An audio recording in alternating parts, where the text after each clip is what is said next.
안녕하십니까, 윤석현 변호사입니다. 오늘은 2023년 12월 27일 수요일입니다. 이제 한 해가 저물어 가고 있는데 마무리 잘 하시고 이제 또 공부해야 될 때는 공부를 해야 되지 않겠습니까?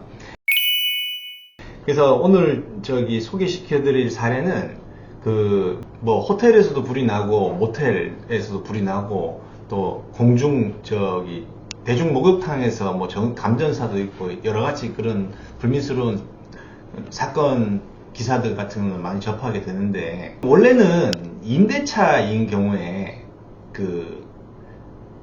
임대차 목적물, 주택, 상가, 공장 이런 것들에 대해서 점유한다 그러거든요.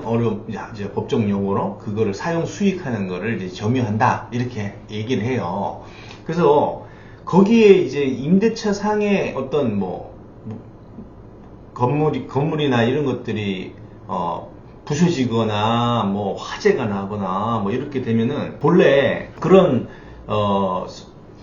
채무 불이행이라든지 그 다음에 그런 손해라든지 이런 게 이제 발생을 하면 임차인이 자기가 이 임대 목적물을 선량한 관리자의 지위에서 주의 의무를 다했다라는 거를 이제 입증 책임이 임차인에게 있거든요, 원칙적으로. 왜냐면은 집주인은 월세 받고 또는 보증금 받고 거기 안 가잖아요. 임차인이 이제 거주하거나 거기서 무슨 활동을 하는 거니까. 그래서 이제 임대 목적물과 관련된 손해나 어떤 채무 불이행이 있으면은 내가 선량한 관리자의 주의 의무라 그래. 선관주의 의무라고 하거든요. 이제 이런 거 이제 뉴스 보시면 이제 들리실 거예요. 그래서 그거를 내가 이제 관리를 잘했다라는 거를 게을리하지 않았다. 이거를 임차인이 입증하는 것이 원칙입니다. 근데 지금 소개시켜 드릴 거는 이제 A가 운영하는 모텔에서 불이 났어요. 불이 났는데 A는 이제 모텔이 이제 숙박 시설이다 보니까 화재 보험을 이제 가입을 해 놓은 상태고, 이제 B하고 일행들이 이제 숙박 시설에 이제 이제 투숙을 한 게 된 거죠. 근데 그러다가 이제 B가 있는 B하고 일행이 머무는 그 객실에서 이제 불이 났거든요. 불이 나가지고 이제 손해가 발생했고, 보험회사가 A에게 보험금을 줬겠죠. 그리고 이제 이 경찰하고 소방서에서 화재 원인을 조사해 보니까, 이 원인 불명인 거야. 어디서 어떤 원인으로 불이 발생했는지 밝혀내지를 못했어요. 그래서 이제 보험회사는 이 지금 B와 그 일행들이 머무는 객실에서 불이 났으니까 B하고 그 일행들한테 구상금 청구 소송을 제기합니다. 그래서 구상금 청구 소송을 제기하는데, 이게 이제 모텔이나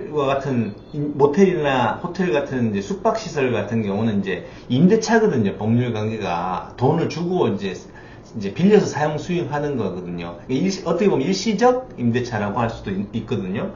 그래서 이런 숙박시설 같은 경우에는 이 임차인이 책임을 면하기 위해서 선량한 관리자로서의 그 주의 의무를 다 했다. 그건 게을리하지 않았다라는 걸 입증을 해야 되는 것이 아니고, 그 다음에 이거는 숙박시설이다 보니까 객실을 투숙객들한테 내어줬다 하더라도 숙박시설 업자는 그 고객들, 객실에 있는 손님들에 대해서 보호 의무, 그리고 이게 또 적절한 조치 이런 것들을 해야 될 의무를 게을리하지 않았다. 오히려 이제 입증 책임이 임대인에게, 숙박시설 업자에게 이제 있다. 그러기 때문에 보험회사의 구상금 청구는 안 된다.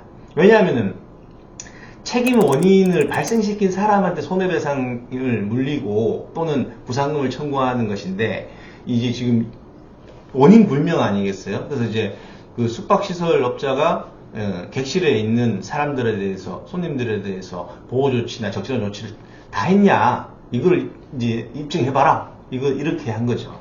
대법원 2023 다 244-895 사건인데 대법원까지 올라갔어요. 그래서 이제 대법원은 뭐라 그러냐면은, 자, 기존 임대차는 원래 임차인이 이제 뭐 채무 불이행이라든지 손해가 발생했을 때 임차인이 자기가 선관주의 의무를 게을리하지 않았다라는 걸 입증해야 되는 게 원칙인데, 나는 숙박시설 같은 경우는 그 숙박업자가 돈을 받고 요금을 받고 객실을 내어주더라도 거기에 대한 지배관리 범위가, 지배관리 권한이 숙박시설업자에게 있다, 이렇게 본 거죠. 그래서 객실을 고객한테 이렇게 일시적 임대차 빌려주더라도 고객의 안전, 그 다음에 객실 관리를 위한 조치, 그 다음에 그런 것들을 다 취했다, 게을리하지 않았다 라고 하는 것에 대해서 숙박시설업자가 그 입증 책임이 있다, 이렇게 이제 1심하고 2심하고 같은 결론으로 난 거죠. 결국에는 뭐냐면은, 이제 우리가 보통의 임대차는 임대인하고 보증금 주고 또는 뭐 월세가 있는 경우도 있고 없는 경우도 있는데, 이제 그 임대 목적물을 임차인한테 넘겨주잖아요. 이걸 점유를 이전했다라고 하거든요. 부동산 같은 경우를 인도했다라고 해요. 그래서 이제 그렇게 되면 경우는 이제 임차인이 뭐 어떤 이제 임대 목적물과 관련한 어떤 손해나 화재나 뭐 이런 것들이 발생했을 때 임차인이, 나는 선량한 관리자, 내 소유는 아니지만은 이거를 잘 관리했습니다 라고 이제 입증을 해야 되는, 주장 입증하는 것이 원칙인데, 대법원의 경우에는 이거는 숙박업 시설 같은 경우는 일시적으로 고객들한테 객실을 점유하게 했다 하더라도 점유가 이전되지 않는다. 여전히 숙박시설업자가 점유하고 있는 것으로 봐야 된다. 그래서 고객의 안전, 보호, 그리고 그런 걸 위한 적절한 조치를 다 했다라는 것을 입증하라고 입증 책임을 바꿔버리는 겁니다. 그래서 대법원까지 나서 판례가 나온 건데, 1심, 2심 다 이제 결론이 같으니까 B하고 B의 일행들은 보험회사의 구상금 청구 소송에 대해서 책임이 없는 거죠. 예. 그래서 그런 결론이 났다. 이렇게 알아두시면 되고, 이제 요거는 이제 특별한 케이스잖아요. 모텔은, 숙박시설은. 근데 이제 보통의 임대차에서 손해나 뭐 채무 불이행 이런 게 났다 그러면 입증 책임은 임차인이 자기가 짊어진 주의 의무를 다 했다, 게을리하지 않았다 라는 것을 입증하는 것이 원칙이다. 이거가 이제 기억을 하셔야 되는 겁니다. 그리고 이제 숙박시설 같은 경우는 반대다, 이렇게 기억을 하시면 되겠습니다. 시청해 주셔서 감사합니다.